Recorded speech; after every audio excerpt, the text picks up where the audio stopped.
এই ঈদে অতিথিদের আপ্যায়ন করে খুশি করতে চাইলে চিরাচরিতভাবে যেভাবে সেমাইটা রান্না করো সেভাবে না করে একদম ভিন্ন স্বাদের ইউনিক একটি রেসিপি তৈরি করতে পারো, যেটা খেয়ে অতিথিরা খুশি তো হবেই, সাথে অনেক বেশি দোয়াও করবে। তাহলে কী সেই রেসিপি, চলো তোমাদের সাথে শেয়ার করি। সেই জন্য দেখতে পেলে একটি ফ্রাই প্যান বসিয়ে দিলাম, আর তাতে ঘি গরম করে নিয়ে এলাচ দারচিনি দিয়ে তারপর আমি এখানে একটি সেমাইয়ের প্যাকেট থেকে সম্পূর্ণ লাচ্চা সেমাইটা দিয়ে দিলাম, দিয়ে একটু নাড়াচাড়া করে ভেজে নিলাম। আর তারপরে এখানে 1 প্যাকেট গুঁড়ো দুধ দিয়ে দিব আর 1 চামচ চিনি দিব। চিনিটা আসলে এখানে না ইউজ করলেও চলে, তারপরও আমার কাছে মনে হয় সেমাইটা একটু মিষ্টি খেলেই খেতে বেশি ভালো লাগে।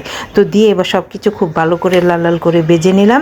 আর অবশ্যই কিন্তু চুলার আঁচটা কমিয়ে রেখে ভাজবে, তাহলে দেখবে ভাজাটা সুন্দর হবে আর পুড়ে যাবে না। আর নয়তো অনেক সময় সেমাইটা চটজলদি পুড়ে যায়, তাহলে কিন্তু আর খেতে ভালো লাগবে না।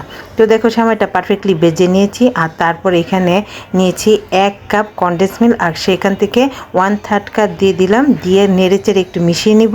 আর তারপর দিয়ে দিব আরও মোট আমি এখানে 1/2 কাপ কনডেন্স মিল্ক দিয়ে দিলাম, দিয়ে তারপর খুব ভালো করে নেড়েচেড়ে মিশিয়ে নিব।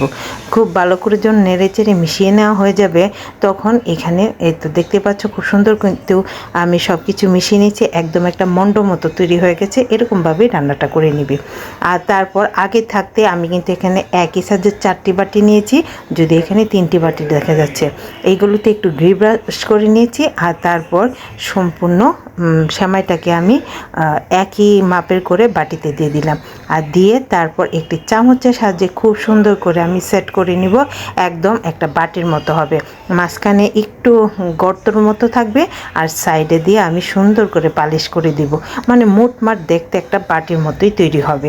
চাইলে এটা কাপে তৈরি করতে পারো।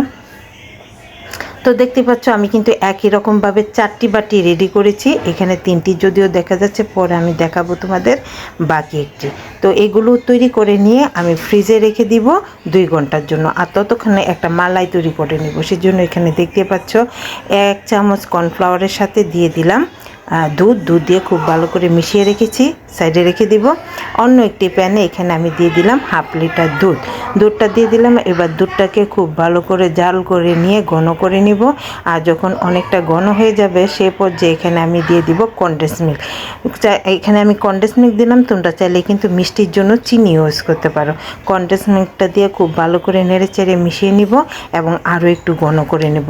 আর তারপর এখানে দিয়ে দিব আমি যে ইয়েটা রেডি করে রেখেছিলাম কর্নফ্লাওয়ারটা, সেটা কর্নফ্লাওয়ারটা কিন্তু আবার এখানে অ্যাড করার আগে অবশ্যই খুব ভালো করে নেড়ে চেড়ে নিতে হবে, কারণ কর্নফ্লাওয়ারটা ততক্ষণে নিচের দিকে বসে যাবে। আর এখানে কিন্তু একটু যে কোনো ডেজার্টে তোমরা জানো একটু লবণ দিলে স্বাদটা খুব পারফেক্ট হয়, সেই জন্য লবণটা দিয়ে ভালো করে মিশিয়ে দিলাম। আর তারপর সেই কর্নফ্লাওয়ারটা দিয়ে দিব। কর্নফ্লাওয়ারটা দেখতে পাচ্ছ আর একটু ভালো করে নেড়ে চেড়ে মিশিয়ে নিচ্ছি।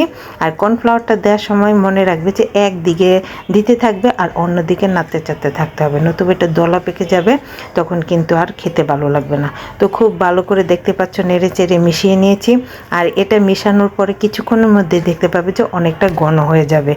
তো সেই জন্য খুব তাড়াতাড়ি রান্নাটাও হয়ে যাবে। তো দেখতে পাচ্ছ এখানে আমি অ্যাড করে দিলাম ভ্যানিলা এসেন্স ফ্লেভারের জন্য, খুব ভালো হয় খেতে। তোমরা একবার এইভাবে তৈরি করো, দেখো অসম্ভব ভালো লাগবে খেতে। আর তৈরিও হয়ে যায় কিন্তু খুব সহজ করে। দেখতে পাচ্ছ না কত ঝটপট আমি তৈরি করে নিচ্ছি। তো দেখো সব কিছু নেড়ে চেড়ে এই পর্যায়ে কিন্তু আমার এই মালাইটা একদম ঠান্ডা হয়ে গেছে। মালাইয়ের উপরের জন্য কোনো সর না পড়ে সেই জন্য অনবরত নেড়ে চেড়ে নিয়েছি। আর তারপর মালাইটাকে তৈরি করে নিয়েছি। আর এর মধ্যেই কিন্তু আমার সেমাইয়ের বাটিগুলো একদম ঠান্ডা হয়ে গেছে, বের করে নিয়েছি খুব সহজে। যেহেতু ঘি মাখিয়ে রেখেছিলাম সেই জন্য খুব সহজেই বের হয়ে গেছে। তারপর বাটিগুলোর উপর আমি এইখানে দিয়ে দিব মালাইগুলো, সবগুলো বাটির উপর মালাই দিয়ে একদম ভরাট করে দিব। আর দেখতে অনেকটা মনে হবে তোমার পাখির বাসার মতো, তাই না? কি সুন্দর দেখতে লাগছে। এটা দেখতে যতটা সুন্দর, খেতে তার থেকে আরও বেশি। এটা দেখতে এতটা সুন্দর লেগেছিল যেমন না খেয়ে আমি এটা সাজিয়ে রাখি, এতটাই সুন্দর। আর খেয়ে সবাই যে কি পরিমাণ প্রশংসা করেছে আমি তোমাদের বলে বোঝাতে পারবো না। সেই জন্য অবশ্যই ঘরে তৈরি করতে হবে। আর এটা রিভিউ শুনলেই কিন্তু তোমরা বুঝতে পারবে একদম সত্যি রিভিউ, আমি কিন্তু কোনো মিথ্যা রিভিউ দিই না। তো এটা রিভিউটা একটু শোনো। মা, একটা কথা বলবো? প্লিজ মা, আমাকে আবার সেমাইটা হয়ে রান্না করে দেবে, খেতে সেই মজা। বুঝতে পারছো তো কি পরিমাণ মজা হয়েছে। ঠিক এভাবে রান্না করে সবাইকে খাইও, দেখো ফ্যামিলি সবাই খুশি হবে, অতিথিরাও খুশি হবে। তো সবাই ভালো থেকো, টাটা।